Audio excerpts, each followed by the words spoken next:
Hi everybody, welcome to another week of meals here on the SeeSaw. It's Monday evening and tonight we've got a simple chicken and chorizo kind of jambalaya rice dish. So I make this different ways. I do sometimes make it with the chorizo, like the cured chorizo that you buy either diced or in the loop, and cut that up. But this time I spotted in Aldi this weekend some chipolatas that were chorizo flavoured.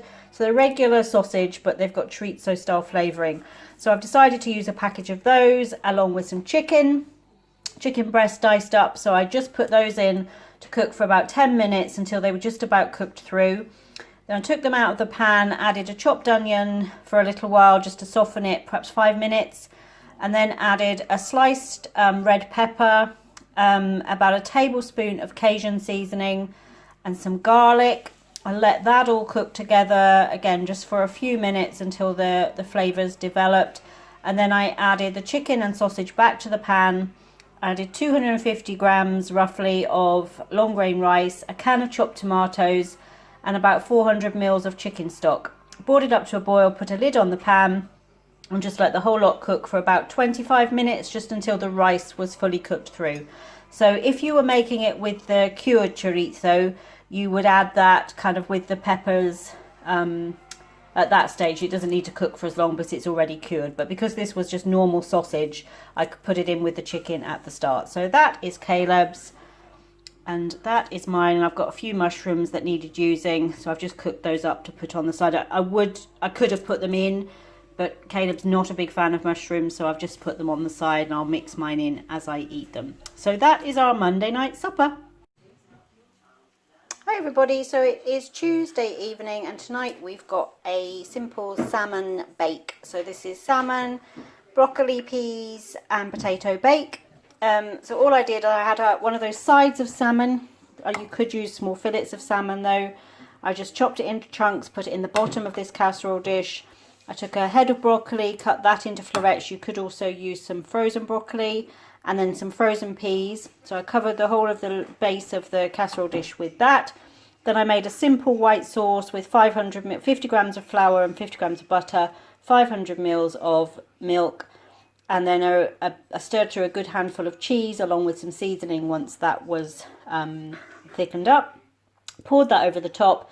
The potatoes, I've just taken some whole potatoes, skin on, just cut them into thin slices. I boiled them for about 3 or 4 minutes just to soften them a little bit, and then layered them over the top, sprayed with a little bit of spray oil, again a little bit of salt and pepper over the top, and just baked the whole thing at 180 fan, so 200 Celsius, for about half an hour, just until the potatoes started to crisp up on the top and the salmon was cooked through and the broccoli underneath. So that is Caleb's plate, ready to go. We're having some sweet corn on the side, and that is the rest of the pan there. You can see all the layers underneath.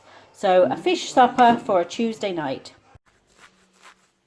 Hi everybody, so it is, what day is it? Wednesday, and tonight we've got another one of those meals that doesn't look at all appetizing on a photo or a video, but it's actually really tasty.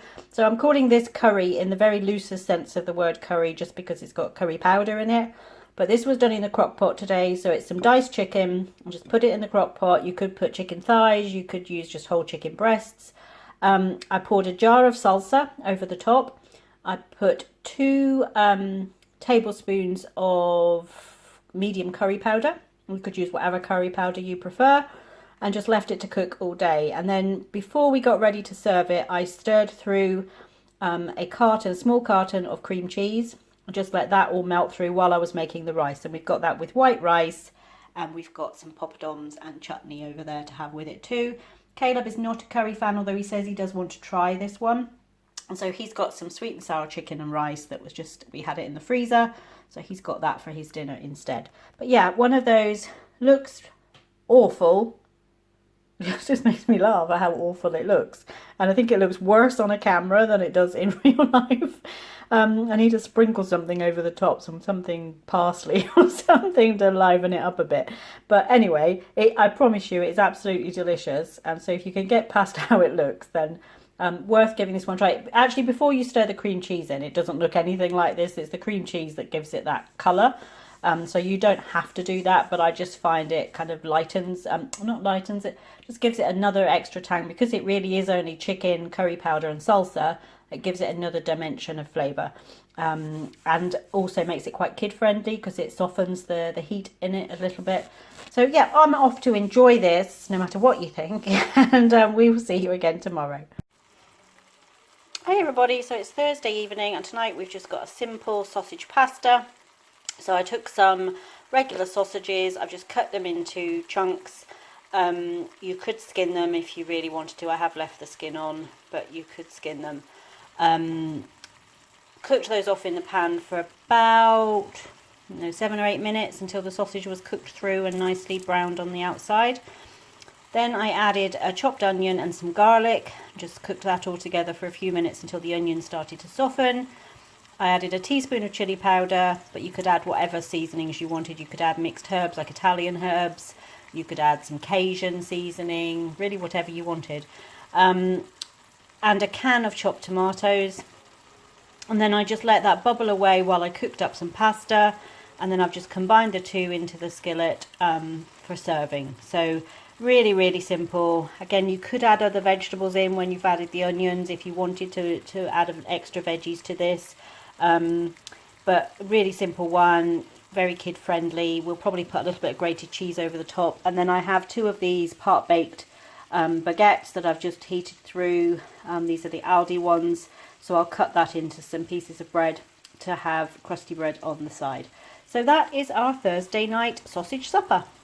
It is Saturday night and we've got buffalo chicken pasta. This is a really quick and easy meal for anybody that enjoys buffalo chicken. So you just cook up some chicken. You could, if you've already got some cooked chicken in the freezer, it would be ideal. I had some diced chicken, so I just cooked that up while I was preparing everything else. If you had a whole chicken cooked like we often do ours in the crock pot, you could just shred up the meat from that. You just need some cooked chicken, enough for your family. And likewise pasta, I used about 300 grams of pasta, I think, something around that. So about half of a bag of pasta. You get your pasta cooking, and then while that's cooking in a skillet, you just want to put a cup of chicken stock. How much did I use? Half a cup of hot sauce. Now, Caleb, can you pass me the hot sauce bottle over there? We use Frank's hot sauce for most things. We use sriracha, but we also use Frank's. Now, we don't use the wing sauce. There's wing sauce and hot sauce from Frank's. The wing sauce is a little bit too salty for our tastes, whereas the hot sauce is, we really like this sprinkled on food. Tony gets through a lot of this. He enjoys hot sauce on most things that he eats. So yeah, if you're going to use, I would say if you don't like spicy food, this is probably not a dish for you. So there's not really a way to have this without using the hot, because you're going for buffalo chicken flavors. So, and then I've also used about 1/3 of a cup into that pan. I had 1/3 of a cup of ranch dressing. Now you could use a garlic and herb dressing. Ranch is obviously an American style dressing. I do use it for a few things that I prefer it for, although I will use garlic and herb dressing in a pinch if I can't find any ranch. I use the Newman's Own one today. Then you also want about 8 ounces, so it's just over a small tub of cream cheese. Put all of that in the skillet together, let the cream cheese melt, let all the flavours come together, and then I added about a teaspoon of garlic powder and a little bit of black pepper. Then to that I added a combination of cheddar and mozzarella. So I used about a cup altogether. I used about half and half of cheddar and mozzarella and let that melt through. So you've got a nice cheesy buffalo flavour, hot sauce, buffalo hot sauce flavour sauce. Then I added the cooked pasta and the cooked chicken to that and just combined it all together. So it is cheesy, it's got a little bit of heat to it, and the good pasta and the chicken. Now there's no vegetables, so I'm having some salad on the side with mine. But you could add vegetables to this, although it wouldn't be one that I'd recommend adding vegetables in. So yeah, we're off to enjoy this buffalo chicken pasta for Saturday night. Hi everybody, so it's Sunday and today I am making a sausage casserole for supper, and I just thought I'd show you how I put this together in the crock pot so that it can just cook all day. So in here I've got again, this is one of those really versatile recipes. You can use whatever you've got. So I have some onion, carrot, some red pepper, yellow pepper, and some potatoes. I just took the smallest potatoes out of the bag and I just peeled them and chopped them into little chunks, and then sliced the carrots. I've got about 4 carrots in there. 1 big onion just chopped up, and the peppers were quite small, so I used both colours. You could use mushrooms, you could use any vegetables celery, any vegetables that go good in a casserole. Even if you've got a bag of the casserole vegetable mix in your freezer, which I sometimes have, that would be good for this as well. So anything like that, it's kind of good casserole vegetables that will stand up to long, slow cooking. So I wouldn't put something in like courgette, which can go a bit mushy, but just about anything else. You could even just put some frozen peas and corn in, something like that.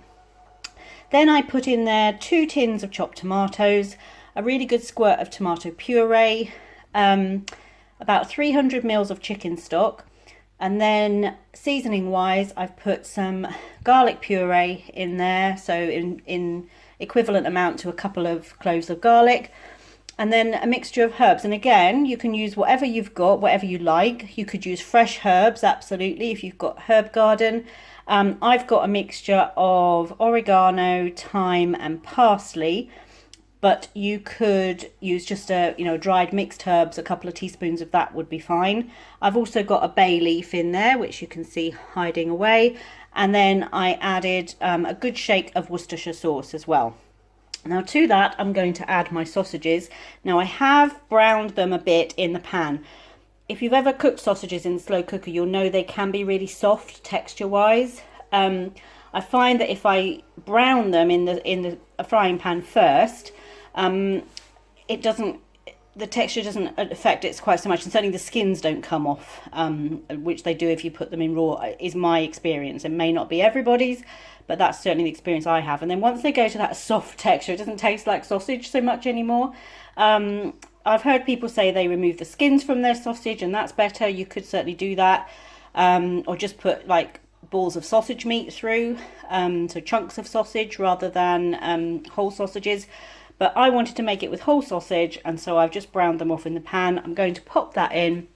Now another thing, to try to avoid getting that texture, soft texture with the sausage, I'm cooking it on high. Most things I do in the slow cooker are on low. This I'm going to cook on high for about 3 to 4 hours. That should be plenty because the sausages have been sizzling away for about 10 minutes in the pan. So they should be cooked through, and the veggies should all get nice and cooked through at that time. Now, right at the end, I will add, if I need to add a bit more water, I will, but then I'll add a couple of teaspoons of gravy granules. Just give that a good stir around to give it more of a rich gravy flavour. So at the moment it's quite tomatoey, but I want that rich gravy flavour to serve with it. And then if I were making this just for me and Tony, I would add in a can of either baked beans, butter beans, cannellini beans, something like that. But as I'm making it with the whole family in mind, as you probably know by now, Caleb does not like baked beans. Now most things he will work around, so he doesn't particularly like peppers, which are in here, but he'll just pick out any pepper pieces, and if he decides not to eat them, leave them on the side. But if I put beans in this, he wouldn't eat it at all. It goes back to an incident. Now we've been very lucky with Caleb, apart from when he was a little baby and drinking just milk, he's only been sick, like upset stomach sick, I think 4 times as a child, and he's almost 11. But one of those times was at nursery, and he'd had baked beans for lunch, and he decided it was baked beans that made him sick, and he hasn't touched them since. So I love baked beans, and they're a bit real childhood memories for me, and he used to eat them, but not anymore. So I think probably one day he will try them again once he gets past that, but I know those things can stick with you for years. So when I was little, one of my favourite treats was a coconut cake that they used to sell in Tesco bakery. Now my mum was a chef, so she cooked and baked a lot, but if she was feeling generous, she would buy one of these little coconut cakes, and I loved that coconut cake. It was my favourite thing. And then I had the same thing happen to me. I had an upset stomach one day, and I'd eaten this coconut cake that day. And even now, when I walk past, they still do a version of it in Tesco's. And I still love coconut, but looking at that cake makes my stomach turn. So it is funny how these things just stay with you. I'm sure that it wasn't the cake that made me ill, and I'm sure it wasn't the baked beans that made Caleb ill, but That's how did we get onto upset stomachs from this? So anyway, I would normally add some baked beans in the last little bit of cooking time, but I'm not going to today. And we'll have this probably with mash, but I'll come back and show you once it's plated up for dinner time. So that is Caleb's plate of our finished product. So I've made up some mashed potatoes. Now when I added the beef, the gravy granules in, which was at the same time as I put the potatoes on to boil for the mash, I had a bit of a brainwave. I had the oven heated up anyway for something else. So I just took the sausages out of the slow cooker, and they were very soft and kind of, the skins, I don't know what happens to the skins in the slow cooker, but I popped them into a casserole dish and just put them in the oven for about 15 minutes, and it just really crisped up the outsides and made it look like the sort of sausage we enjoy eating, which is a little bit crispy on the outside and certainly nice and browned. So that is the finished, you can see in there is the rest of it, all the delicious vegetables. Now, because it's got carrots, potatoes, onions, tomatoes, peppers in it, I haven't made anything on the side, but you certainly could add a green veg on the side of this, some broccoli or cabbage or some peas or something like that. We haven't done that this evening. We're just going to go with the veggies that were in it. But yeah, looking forward to this. It's quite comforting, and yet the whole house is not heated up because I've cooked it mostly in the slow cooker. So the potatoes, I just boiled them up, mashed them with a little bit of milk and butter, and then mashed some cheese through them. So they're nice cheesy mashed potatoes, which I like with sausage. And as I said, if I were making this just for Tony and I, there would also be baked beans in the casserole mix as well. So yeah, Sunday night supper, sausage, slow cooked sausage casserole. Thank you for joining us for this week of meals, and we look forward to seeing you back here on the SeeSaw soon.